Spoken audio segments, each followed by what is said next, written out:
આપકી અદાલતમાં અન્ના હઝારે પર આરોપ છે કે તેઓ લોકતંત્રને નબળું બનાવી રહ્યા છે. અન્ના, સરકારના મોટા મોટા મંત્રી એ કહે છે કે આજે તમારું આંદોલન છે, આનાથી લોકતંત્ર નબળું પડી રહ્યું છે. એમનું કહેવું છે કે કાયદો બનાવવાનું કામ પાર્લામેન્ટનું છે. જનતાએ ચૂંટેલા પ્રતિનિધિના જે અધિકાર છે એ તમે કેમ એમનાથી ઝૂંટવી શકો છો? પાર્લામેન્ટને એ ઘણી સંકુચિત વિચારી રહ્યા છે. જનતાએ પોતાના પ્રતિનિધિ કહીને મોકલ્યા છે, પોતાના વિશ્વાસુ ગણીને મોકલ્યા છે, પોતાના ટ્રસ્ટી ગણીને મોકલ્યા છે, અને જનતા કહી રહી છે કે આવા કાયદા બનાવવા છે, તો એ સરકારે કાયદો બનાવવો જોઈએ. તો શું જનતાનું પ્રેશર નથી? જનતાનો હક છે ને કહેવાનો. જો તમારે વીક કાયદો બનાવવો છે તો એવા કાયદાને શું અર્થ છે? અંગ્રેજોએ જે કાયદા બનાવ્યા હતા એનાથી નબળા કાયદા બનાવ્યા છે. એને કારણે જ આ કરપ્શન વધ્યું. આજે કરપ્શન વધી ગયું એનું કારણ છે કે કાયદાનો કોઈને ડર નથી. વીક છે કાયદો. તો એ કાયદો મજબૂત કરવા માટે જનતા જ્યારે કહી રહી છે કે સારા કાયદા હોવા જોઈએ તો એને બ્રેક લાગી શકે છે કરપ્શનને, તો સરકારે કરવું જોઈએ. સરકાર માલિક નથી, સરકાર સેવક છે જનતાની, અને જનતા કહી રહી છે, અને જનતા પોતાને માટે નથી કહી રહી, આ દેશ માટે કહી રહી છે. તો આ સરકારે વિચારવાનું છે આ વાતને. સરકાર એ પણ કહે છે કે આ રીતે તો કોઈ પણ માણસની કોઈ માંગ હશે, જંતર મંતર પર બેસી જશે, અનશન કરશે, ધરણા દરશે અને કોઈ પણ માંગ કરશે અને સરકારે દબાણમાં એ માનવું પડશે. ઇન્ડિવિજ્યુઅલ માંગ નથી એ. ઇન્ડિવિજ્યુઅલ નહીં. ઇન્ડિવિજ્યુઅલ માંગ માટે અલગ બીજા રસ્તા છે. આ દેશની ભલાઈ માટે, સમાજની ભલાઈ માટે જે પ્રશ્ન છે, અને સામૂહિક રીતે જનતા કહી રહી છે કે આ કરવું જરૂરી છે, આવા પ્રશ્નનો સરકારે વિચારવાના છે. જો નથી વિચારતા તો પછી સરકારને પાઠ ભણાવીશું. મારી પાસે કંઈ નથી. એક મંદિરમાં રહું છું. 8 ફૂટ બાય 10 ફૂટનો રૂમ છે, સુવાની પથારી છે, ખાવાની પ્લેટ છે, પણ 6 કેબિનેટ મિનિસ્ટરની વેકેટ લીધી છે કરપ્ટેડ લોકો. ઘરે ગયા કહેજો. તો એ કામ આપણે કરવું પડશે. આઝાદીનો અર્થ સ્વરાચાર લગાવીને કોઈ ચાલે છે તો એમને જનતાને પાઠ ભણાવવાની જરૂર છે. અન્ના, મેં જયંતિ નટરાજનનું નિવેદન જોયું. કોંગ્રેસ પાર્ટીના પ્રવક્તા છે અને કોંગ્રેસ પાર્ટીના મીડિયા પ્રભારી જનાર્દન દ્વિવેદી, પી ચિદમ્બરમ, આ બધા લોકોએ અલગ અલગ રીતે એક જ વાત કહી છે કે અન્ના હઝારે જનતાની જે તાકાત છે એના દમ પર બ્લેકમેલ કરવાનું કામ કરે છે સરકારને. જો સરકાર આને બ્લેકમેલ કહે છે, જનતાનો હક છે અને પોતાના હકના વિશે સરકારને કહે છે, અને સરકાર કહે છે બ્લેકમેલ છે, તો હું મારા જીવનમાં બ્લેકમેલ કરતો રહીશ દેશને માટે. દેશની ભલાઈ માટે બ્લેકમેલ કરતો રહીશ. જો તમે કાયદો બનાવવા ઈચ્છો છો તો તમે કેમ નથી ચૂંટણી લડતા? ચૂંટણી લડો, પાર્લામેન્ટમાં આવો અને ત્યાં બેસીને કાયદો બનાવો. અરવિંદ કેજરીવાલ ચૂંટણી લડે, કિરણ બેદી ચૂંટણી લડે, અન્ના હઝારે ચૂંટણી લડે. આ હું માનું છું. હું જો કાલે ઇલેક્શન માટે ઊભો થઈ ગયો તો મારી ડિપોઝિટ જપ્ત થઈ જશે. ડિપોઝિટ પણ જપ્ત થઈ જશે. આજે સ્થિતિ એવી છે. એટલે આ વાતને હું માનું છું. એ જે કહી રહ્યા છે ને, 10 કરોડ રૂપિયા મારી પાસે ખર્ચો કરવા માટે નથી, કોઈ બેંક બેલેન્સ નથી, તો એના કારણે હું ચૂંટણીમાં નહીં આવી શકું. આ હું માનું છું.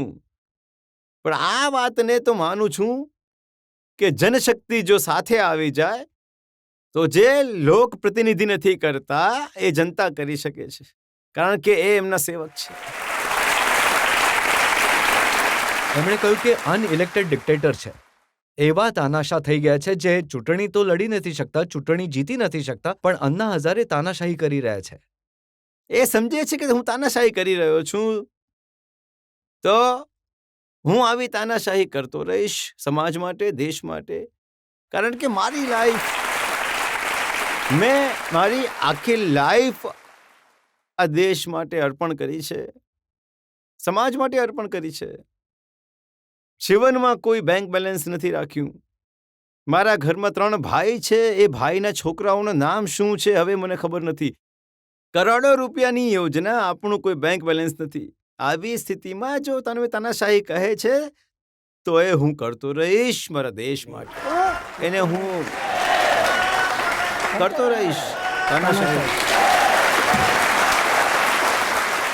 ભીડ ભેગી કરીને એનાથી દબાણ બનાવીને સરકારની ઉપર અને સરકાર પાસે એવા નિર્ણયો કરાવતા રહેશો. કરવું જ પડશે. આઝાદીનો અર્થ સ્વરાચાર લગાવીને કોઈ ચાલે છે તો જનશક્તિનું દબાણ નિર્માણ કરવું એ જ એક પર્યાય હોય છે. એનાથી જ જે આજે જે આઝાદીનો અર્થ સ્વરાચાર લગાવીને ચાલી રહ્યા છે એને બ્રેક લગાવવા માટે આજ પર્યાય છે જનશક્તિનું દબાણ. સમાન વિચાર લોકોએ એક સાથે લાવીને જનશક્તિનું દબાણ નિર્માણ કરવી. એનાથી જ લોકશાહી પ્રબળ થશે, સદૃઢ થશે, દિકુપ થશે અને સામાન્ય લોકોને ન્યાય મળશે એવું હું માનું છું. શું છે? શા માટે? શું મારા બાળક બચ્ચા નથી? હું પોતાને માટે નથી માંગી રહ્યો.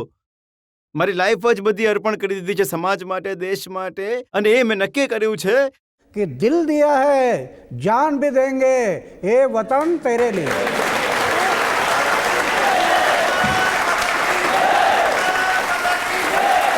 તારા માટે જીવ પણ આપીશું.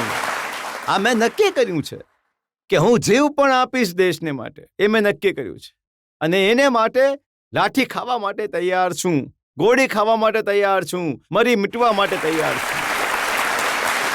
અન્ના એ પણ કહેવાયું જે જનતા તમારી સાથે છે એ ટ્વિટર જનરેશન છે, એ ફેસબુક વાળી જનરેશન છે, નેટથી જે વાંચે છે આ તે જનરેશન છે. જે સામાન્ય માણસ છે, દેશનો ગામમાં રહેવાવાળો, એ આંદોલનની સાથે નથી. હું હમણાં જ 3 લાખ કોલેજના સ્ટુડન્ટની સાથે સંપર્ક કર્યો છે અને એમને જગાડી રહ્યો છું, યુવકોને જગાડી રહ્યો છું. મારું આશા સ્થાન યુવક છે અને હું હંમેશા આ જ કરતો રહીશ. ભગતસિંહ, સુખદેવ, રાજગુરુનું બલિદાન યુવકોએ યાદ રાખવું, પોતાના હૃદયની સાથે એમને જોડવા છે. અરે ફાંસી જઈ રહ્યા હતા, ફાંસીનો માછડો જોઈ રહ્યા હતા, 2 મિનિટમાં ફાંસી ચડવાના છે. એ જોતા પણ ઘોષણા ચાલુ હતી, इनकलाब जिंदाबाद, वंदे मातरम, भारत माता की जय. અને અંગ્રેજોને કહી રહ્યા હતા આ જન્મની શું, આવતા જન્મની ફાંસી આપી દો, અમારી તૈયારી છે. શાના માટે? આપણી આઝાદી માટે. લતા દીદીએ ગીત ગાયું ને, ए मेरे वतन के लोगों जरा आंख में भर लो पानी, जो शहीद हुए उनकी जरा याद करो कुर्बानी. वो कुर्बानी की याद.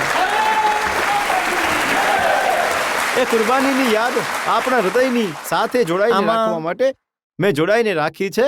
અને મને ચિત્ર દેખાઈ રહ્યું છે કે આજે જે યુવક આગળ આવી રહ્યા છે એ આઝાદીની બીજી લડાઈ માટે એ મારું આશા સ્થાન છે. જ્યારે હું આ ચિત્ર જોઉં છું આંદોલનમાં, તો 74 વર્ષની ઉંમરમાં હજુ 2 પગલાં આગળ વધવાની શક્તિ મળે છે મને આ યુવકોથી. અને હવે જે કોંગ્રેસના મહાસચિવ છે દિગ્વિજયસિંહ, એમનું નિવેદન મેં જોયું છાપામાં. એમણે કહ્યું કે હવે અન્ના 74 વર્ષના થઈ ગયા, હવે તમારે અનશન નહીં કરવું જોઈએ, આ અરવિંદ જેવા યંગ લોકોએ અનશન કરવું જોઈએ. ઠીક છે, હું વિચારીશ.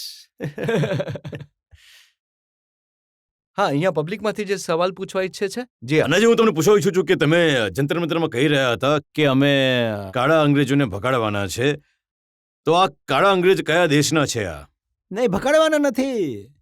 નહીં, તમે કહ્યું હતું. બીજું, આજે જે સરકાર છે, સરકાર બદલવાથી પણ કંઈ નહીં થાય છે. એ જ સરકાર પણ દબાણ લાવીને સારું કામ આપણે કેવી રીતે કરી લઈએ? જો આ બદલાઈ ગઈ સરકાર, બીજા આવવાવાળા કોણ છે? એમને ગ્રેજ્યુએશન કર્યું અને આ લોકો ડોક્ટરેટ કરશે. કરપ્શન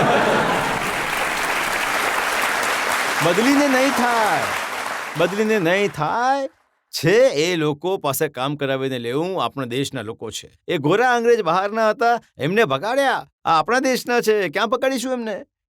એ તો આપણા લોકો છે. અનાજી 1968માં કોંગ્રેસ આ લોકપાલ બિલને લાવી,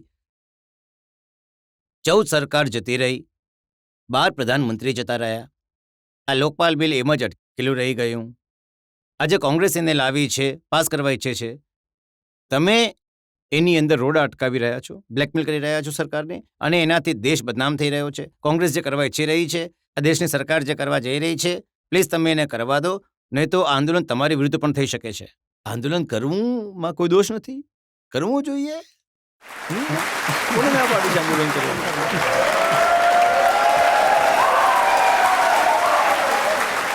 અને આ કોઈ રોડો નથી અટકાવી રહ્યા.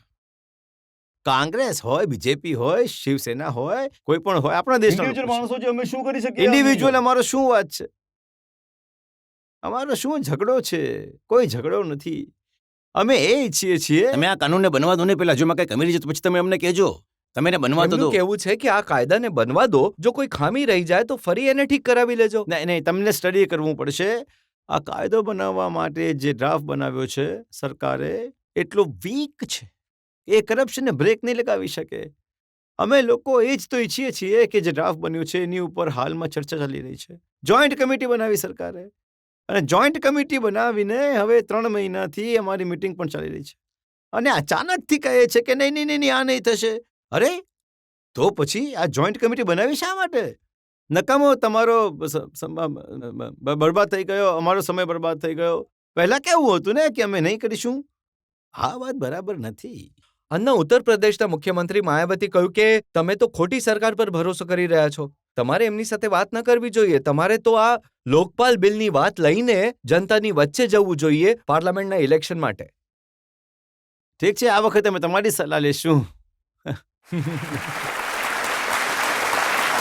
જે 5 પ્રતિનિધિ સરકારના છે એ ઓછામાં ઓછા 20 લાખ એક વોટર આવે છે એમના ક્ષેત્રમાં.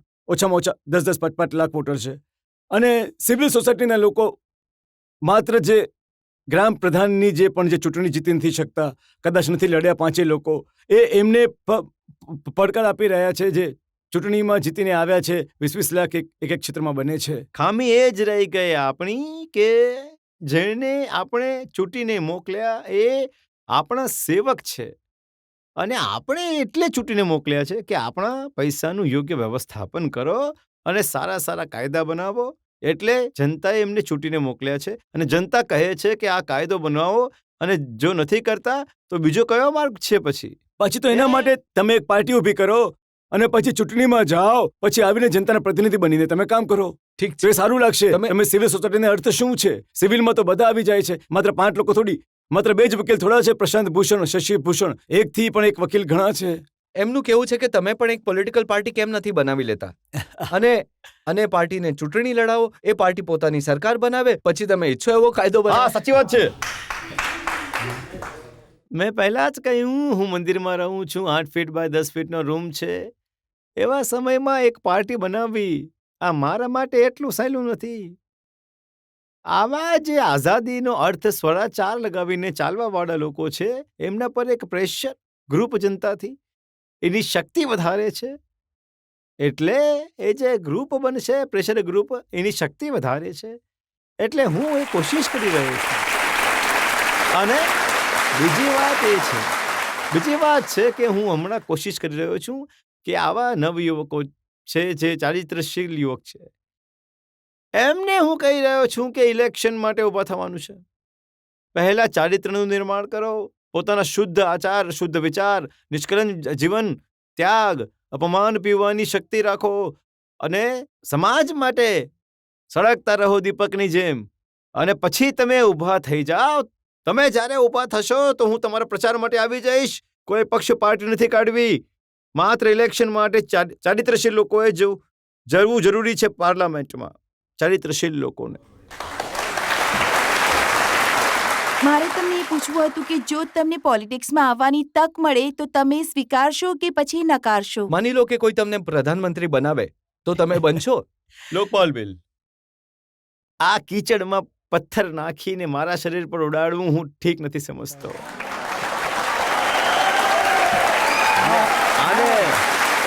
અને આ ઘણી કોશિશો થઈ ગઈ.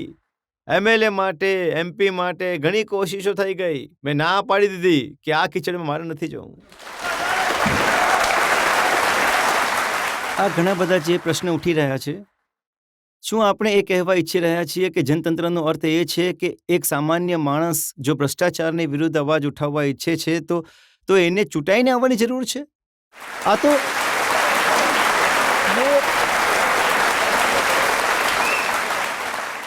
આ ભ્રષ્ટ લોકોએ આ એવી ડિબેટ, ખોટી ડિબેટ ચાલુ કરી દીધી છે. અરે તમે જો ભ્રષ્ટાચારની વિરુદ્ધ અવાજ ઉઠાવી રહ્યા છો તો પહેલા ચૂંટાઈને આવો. આપનો ટેક્સ, હું ટેક્સ આપું છું, આ ટેક્સ આપે છે, આ આપણા ટેક્સની એ ચોરી કરી રહ્યા છે અને કહી રહ્યા છે કે અમારી વિરુદ્ધ અવાજ ઉઠાવવો છે તો પહેલા ચૂંટાઈને આવો.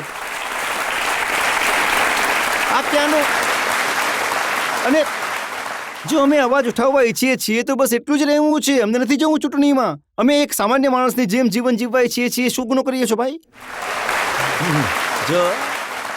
જો હું મિનિસ્ટર બનતો તો રાઇટ ટુ ઇન્ફોર્મેશન જેવા કાયદો હું નહીં બનાવી શકતો. આજે હું બહાર હોવાને કારણે 10 વર્ષ લડતો રહ્યો રાઇટ ટુ ઇન્ફોર્મેશન. આખરે વિચાર્યું કે કરીશ કે મરીશ, અને સરકારે, રાષ્ટ્રપતિએ સાઇન કરવી પડી અને આ કાયદો લાગુ થઈ ગયો. અંદર રહીને, બહાર રહીને આપણે એવા કામ કરી આના જે શકીએ. કોંગ્રેસ પાર્ટીના મીડિયાના ઇન્ચાર્જ છે જનાર્દન દ્વિવેદી, એમનું એક નિવેદન છે. એમણે કહ્યું કે લોકતંત્ર ચલાવવાની એક રીત છે અને એમાં જનતાનું મન જાણવાની સંવૈધાનિક પ્રક્રિયા છે, જેનું પ્રતિનિધિત્વ સંસદ કરે છે, વિધાનસભાઓ કરે છે. કાયદો બનાવવાના મામલામાં સંસદ અને વિધાનસભાની સર્વોચ્ચતા પર દલીલો નહીં કરવી જોઈએ. આ તો લોકશાહીનું ઘડું દબાવવા વાળું કામ થઈ જશે. કોન્સ્ટિટ્યુશનને માનવાવાળી વાત તો હોવી જ જોઈએ. અને બીજી વાત એ છે કે તમે લોકશાહી જે માનો છો એટલે કે પાર્લામેન્ટ લીડ ડેમોક્રેસી જે માનીએ છીએ, તો પાર્લામેન્ટમાં આજ સુધી 62 વર્ષમાં આ નથી થયું કે દિલ્હીની જે પાર્લામેન્ટ છે એવી સ્ટેટની પાર્લામેન્ટ છે. સ્ટેટ અને દિલ્હીની પાર્લામેન્ટથી મોટી જ છે વિલેજ પાર્લામેન્ટ. ગ્રામ સંસદ એ બંનેથી મોટી છે, કારણ કે ગ્રામ સંસદ કોઈએ તૈયાર નથી કરી, સંવિધાન બનાવીને રાખ્યું છે. અને આ ગ્રામ સંસદે આ બંને સંસદ બનાવી છે. MLA અને MPને આ લોકોએ ચૂંટીને મોકલ્યા, એને કારણે આ બંને સંસદ બની ગઈ છે. તો આનું સ્થાન તો ઘણું ઊંચું છે, એ સંસદની કોઈ વાત જ નથી કરતું. અને મારું એ કહેવું હું છે પૂછું છું. કે જો સંસદ ખોટું કરે તો શું આ દેશના લોકોને એના વિરુદ્ધ અવાજ ઉઠાવવાનો અધિકાર હોવો જોઈએ કે નહીં હોવો જોઈએ? જો લોકપાલ ખોટું કામ કરશે તો એની વિરુદ્ધ પણ અવાજ ઉઠાવીશું. તમે એવું કેવી રીતે વિચારી રહ્યા છો કે ખોટું કામ લોકપાલ કરશે તો એની વિરુદ્ધ પણ અમે અવાજ ઉઠાવીશું? હું એ કહી રહ્યો છું કે આજે એક દોરાદોરી વણાઈ રહી છે. સંસદ સુપ્રીમ છે, સંસદ સુપ્રીમ છે, સાંસદ સુપ્રીમ નથી.